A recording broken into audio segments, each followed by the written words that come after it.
नमस्कार, मैं जितेंद्र चतुर्वेदी।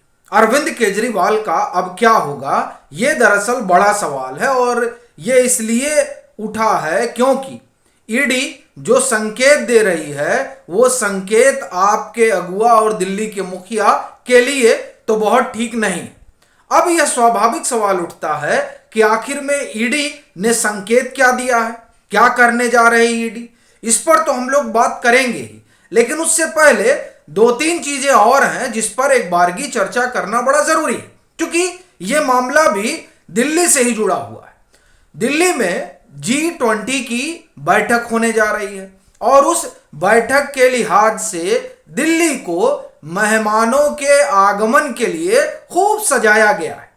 अब वहां जो कामकाज चला और उस कामकाज के जरिए जिस तरह से दिल्ली का कायांतरण हुआ इधर 2-2.5 महीनों में, उसको लेकर आम आदमी पार्टी की सरकार क्रेडिट लेने में व्यस्त है। तमाम खबरें भी हुई कि साहब देखिए एमसीडी ने किस तरीके से काम किया। अब चूंकि एमसीडी जो है वो आम आदमी पार्टी के पास है, तो बाकायदे एक तरह से कैंपेनिंग चली, तमाम तरह की खबरें आई और फिर ये लगा कि अरे वाह, ये तो आम आदमी पार्टी ने बड़ा अच्छा काम कर दिया। लेकिन असल भेद तो तब खुला जब एलजी ने बोलना शुरू किया। एलजी ने वो क्रेडिट लूटने वालों की पूरी कहानी ही बयान कर दी। उन्होंने दो टूक कहा।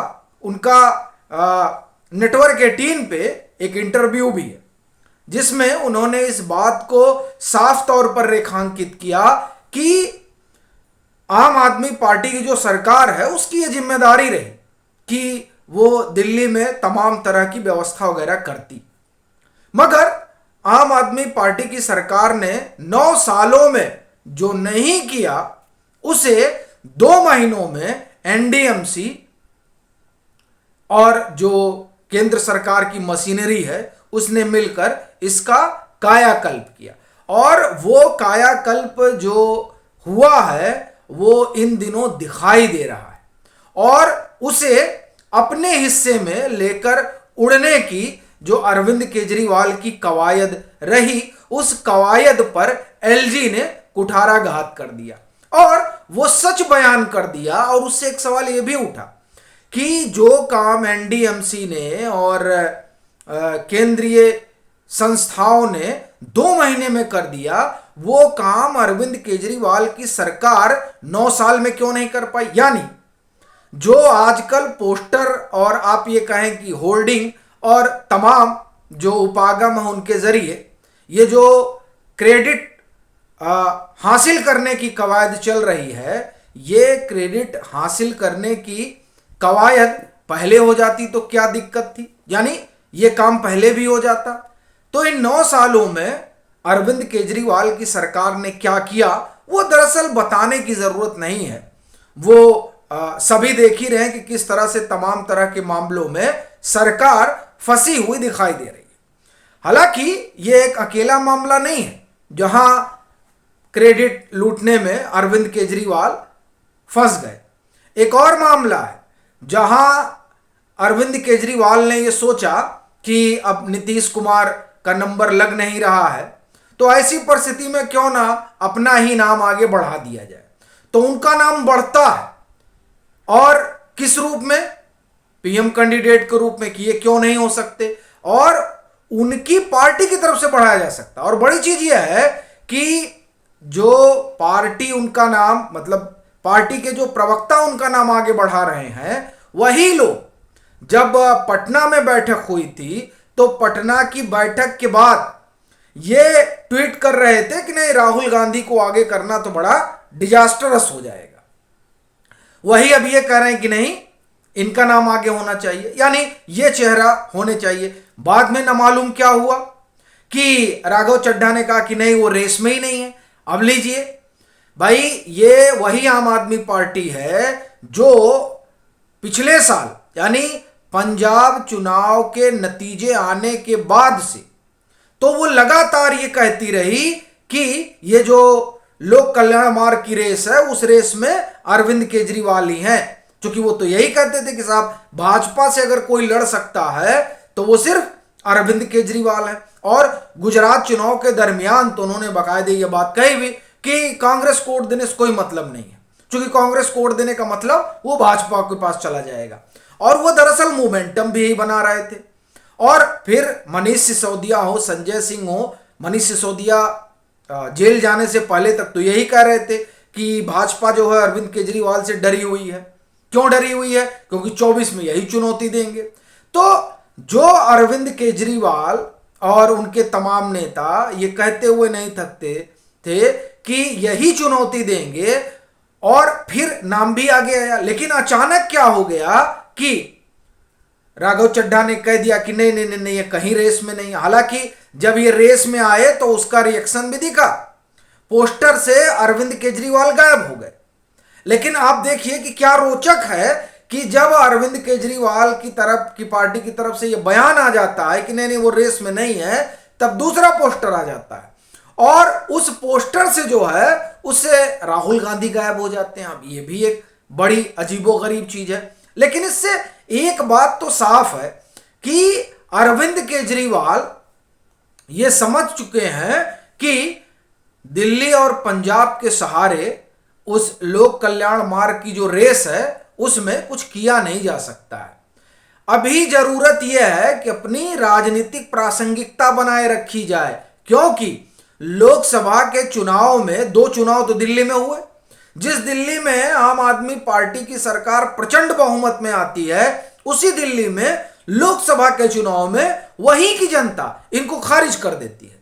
वो भाजपा और उसके बाद कांग्रेस इसी को वरीयता क्रम में एक पहले और दूसरे नंबर पर रखती है। अरविंद केजरीवाल को तो गिनती में नहीं छोड़ती है। और कमोवेश यही स्थिति जो है वो पंजाब में भी होती है। तो स्वाभाविक है कि अरविंद केजरीवाल को ये तो था लग गई कि उनके जमीन कहाँ है। हो सकता है इसलिए भी वो लोग अपने आप को बाहर कर लिए हों, या ये भी हो सकता है कि अरविंद केजरीवाल दूर की सोच रहे हों। लेकिन उस दूर की सोच की क्या ही करेंगे जब लोकसभा में खारिज कर दिए जा रहे हैं। लेकिन जो बड़ी बात है वो ये कि आखिर ईडी से ऐसा कौन संकेत मिला जिसने आपकी सरकार के भीतर खरमंडल मचा दिया। वैसे तो आप देखिए वो जो मुंबई में अपोजिशन मीटिंग हो रही है, उस मीटिंग में तो बड़ी तादाद है ऐसे लोगों की जो ईडी से पीड़ित हैं। और ये एक तरह से मेलजोल भी इसीलिए हुआ है चूंकि ईडी से कैसे पार पाया जाए। तो ईडी से पार पाने का एक ही तरीका है कि सब लोग इकट्ठे होकर चुनाव लड़ा जाए। हालांकि इनका इकट्ठे हो पाना और चुनाव लड़ पाना अपने आप में एक सवाल है। और ये इसलिए कह रहा हूं क्योंकि अभी ये जो मीटिंग वहां शुरू हुई है, उस मीटिंग में कॉमन मिनिमम प्रोग्राम पे बात हो रही है। सीट शेयरिंग तो पीछे चली गई, क्योंकि सीट शेयरिंग ही सबसे बड़ा मसला है कि उत्तर प्रदेश में कांग्रेस कितनी सीट पर लड़ेगी और समाजवादी पार्टी कितनी सीट पर लड़ेगी। पश्चिम बंगाल में टीएमसी के साथ कांग्रेस लड़ेगी या कांग्रेस वाम के साथ लड़ेगी, और जो चुनाव होगा वो टीएमसी बनाम वाम प्लस कांग्रेस और भाजपा। ये दरअसल बड़ी गुत्थी है। तो इस गुत्थी ने तो मामला उलझाया ही है। लेकिन बड़ी चीज यह है कि जिस तरह से ईडी से पीड़ित अरविंद केजरीवाल और उनकी सरकार है, उसी तरह से ईडी से पीड़ित वहां तमाम लोग हैं जिनका जुटान हुआ है। अब ये जो ईडी है, इसने अभी पीछे अपने एक अधिकारी, इनके जो एक अधिकारी हैं, उनको सीबीआई ने उठा लिया। और ये उठाना जो है एक संकेत है किस बात का, कि करप्शन जो है वो किसी कीमत पर बर्दाश्त नहीं किया जाएगा।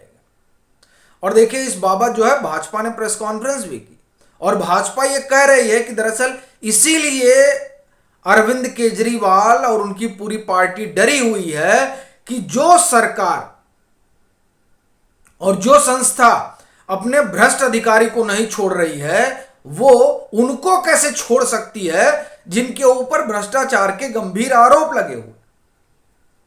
मनीष सिसोदिया को देखिए अभी जमानत नहीं मिल रही है। तो दरअसल ये जो ईडी के जो अधिकारी जिनको सीबीआई ने उठाया भ्रष्टाचार के आरोप में, और देने वाले कौन रहे? अमनदीप ढल को एक्यूज्ड है दिल्ली के शराब घोटाले में। और ये उन लोगों में शुमार है जिनके लिए पॉलिसी में फेरबदल किया गया। तब स्वाभाविक है कि 5 करोड़ रुपए किसने दिए हैं वहां तक जो है वो सीबीआई पहुंच जाएगी। अभी तो चर्चा अमनदीप ढल की है, लेकिन अमनदीप ढल ने दिया कि पीछे भी कोई और है, और दरअसल अब पीछे कौन है इसकी जांच पड़ताल तो सीबीआई करेगी। लेकिन यह जो संकेत मिला है कि अगर भ्रष्टाचार के आरोप हैं तो कोई बच नहीं सकता, भाजपा कह रही है कि इस वजह से आम आदमी पार्टी में बड़ा खरमंडल मचा हुआ है। बाकी आपकी अपनी क्या राय है जरूर साझा करें। मतांतर से नहीं जुड़े हैं तो जुड़ें, वीडियो को लाइक करें और खूब शेयर करें।